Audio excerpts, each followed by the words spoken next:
मनोज झा जी ने बहुत सारी बातें बोली थी, एक प्यास की बात बोली थी, उन्होंने उड़ीसा के ग्राहम स्टोन्स का जिक्र किया था, तो उसमें तो कांग्रेस की सरकार सीबीआई की इंक्वायरी नहीं कर पाई थी। मगर जब ताजमहल का उल्लेख आता है सभापति महोदय, तो एक प्यास मुझे याद आ जाती है। जब शाहजहां जेल में था और दूर से उस ताजमहल को देखता था और उसे सिर्फ एक सुराही पानी मिलता था और उसने औरंगजेब से कहा एक सुराही पानी और भिजवा दो, तो जानते उसने मना कर दिया। तो दुखी होकर शाहजहां ने फारसी में लिखा, ए पिसर तू अजब मुसलमानी, जे पिदरे जिंदा आप तरसानी, आफरीन हिंदुआन सदबार, जे देहंद पिदरावा मुर्दा देवम आप। मतलब तू कैसा मुसलमान है जो जिंदा बाप को पानी के लिए तरसा रहा है, तुझसे तो आफरीन 100 बार उन हिंदुओं को है जो पितृपक्ष में मरे हुए बाप को भी पानी देते हैं। और सभापति महोदय, मैं बताना चाहता हूं कि ये हमने ईमानदारी से मुस्लिम समाज के कल्याण के लिए बात की है, क्योंकि एक तरफ खड़ा हुआ है ईमानदार मुसलमान जो शराफत के साथ ईमान को गले से लगाए हुए हैं, और दूसरी तरफ कुछ चंद सरमाएदार हैं जो उस अमानत में खयानत करके शरारत के साथ उसके झंडावरदार बनना चाहते हैं। तो ये मुकाबला किसके बीच में है? ये शराफत अली और शरारत खान के बीच में मुकाबला है। हमारी सरकार शराफत अली के साथ खड़ी है, हमारी गरीब मुस्लिम के साथ खड़ी है। ये गरीबों गुर्बत वाले गुर्बत अली और सरमाएदार वाले गाजी खान के बीच का इलाका है।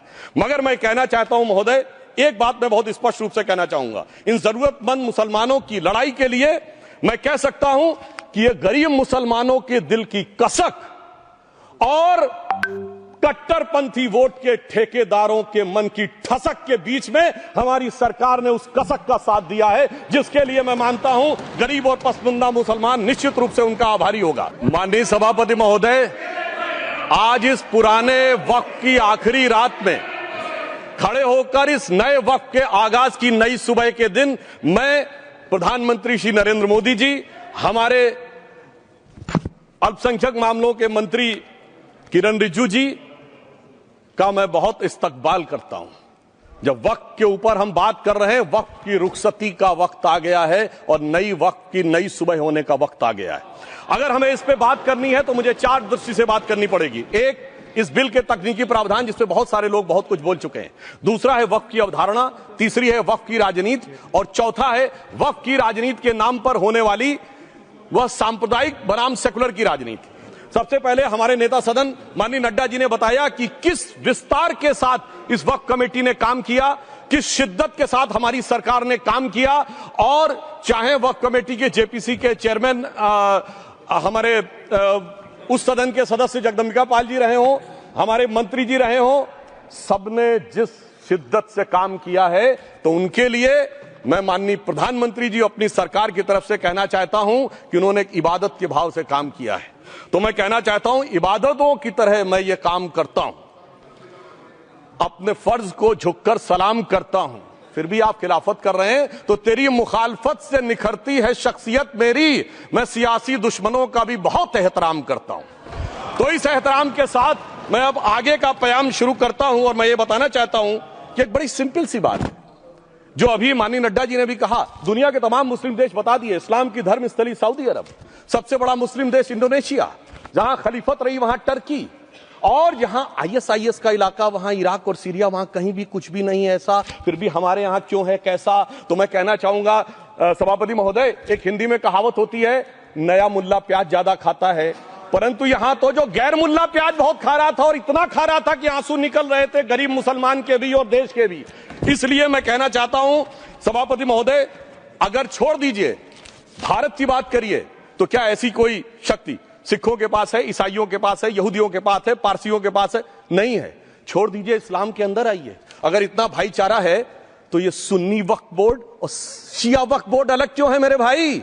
जमीन पे एक दूसरे पे एतबार नहीं है, सिर्फ सियासत के लिए साथ में आने की बात है। ये भी जरा सोचने की बात है। और जो अकलियतों में भी अकलियत है, आगा खानी है, बाकी है, जो बोहरा है, उनकी तो कोई गिनती नहीं है। हमारी सरकार ने पहली बार मुस्लिम समाज के अंदर भी ईमानदारी से सबको समान प्रतिनिधित्व देते हुए एक नई सुबह के नए वक्त का आगाज किया है। इसके लिए मैं सरकार को बधाई देना चाहता हूं।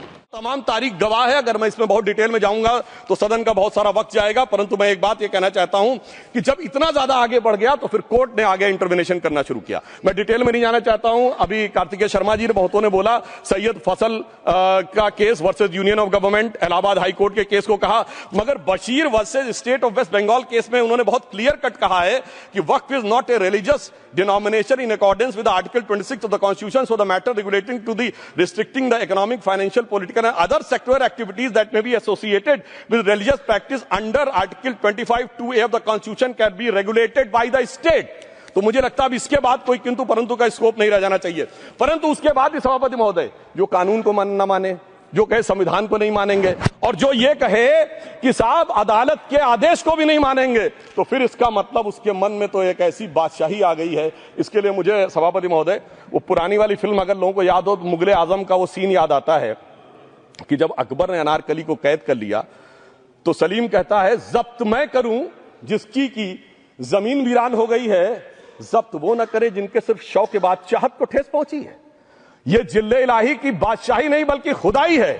मैं कहना चाहता हूं जो संविधान को न माने, कानून का न माने, इसका मतलब वो अपनी खुदाई में जी रहा है।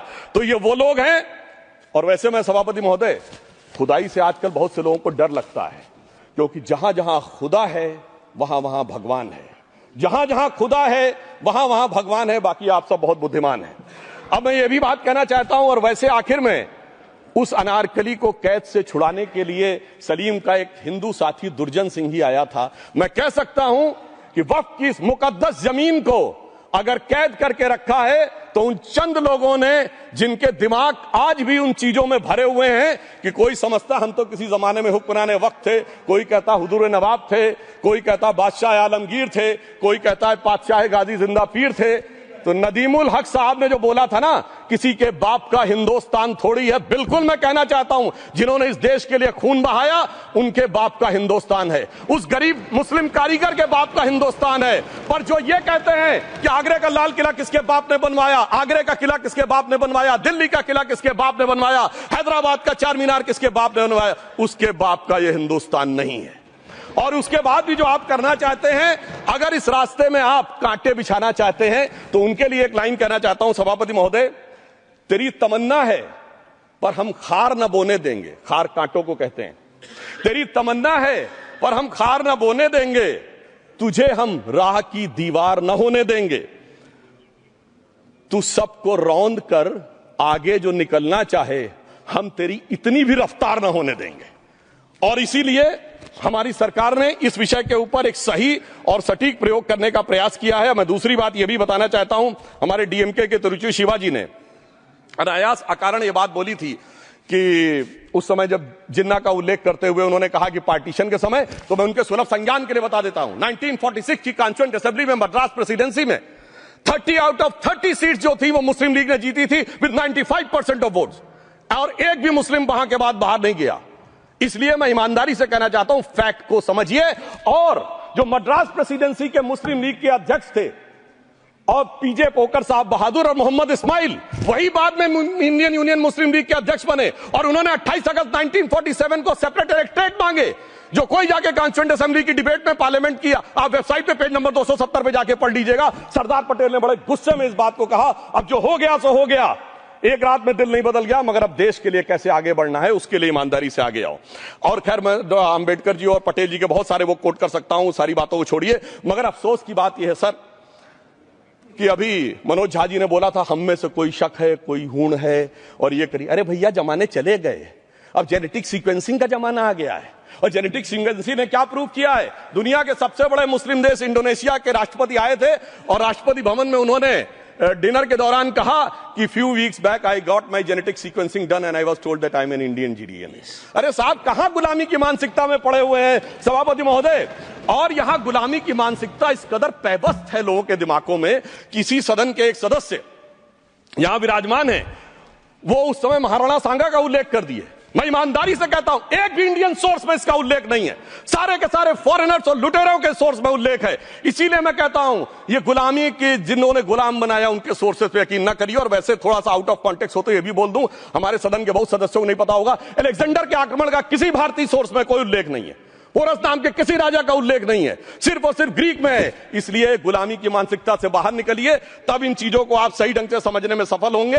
मेरा अब यह भी अनुरोध अपने सदस्यों के साथ है। मैं किसी का नाम नहीं लिया, अजीज बर्नी की किताब थी 2611 एंड आरएसएस कॉन्स्पिरेसी, कोई जाके चेक कर ले उसमें कौन कौन कहां कहां था। अब मैं मुसलमानों के बारे में कहना चाहता हूं, मुस्लिम समाज के लिए। बहुत से लोग ऐसे हैं जिनको मुस्लिम समाज की हिस्ट्री नहीं पता है।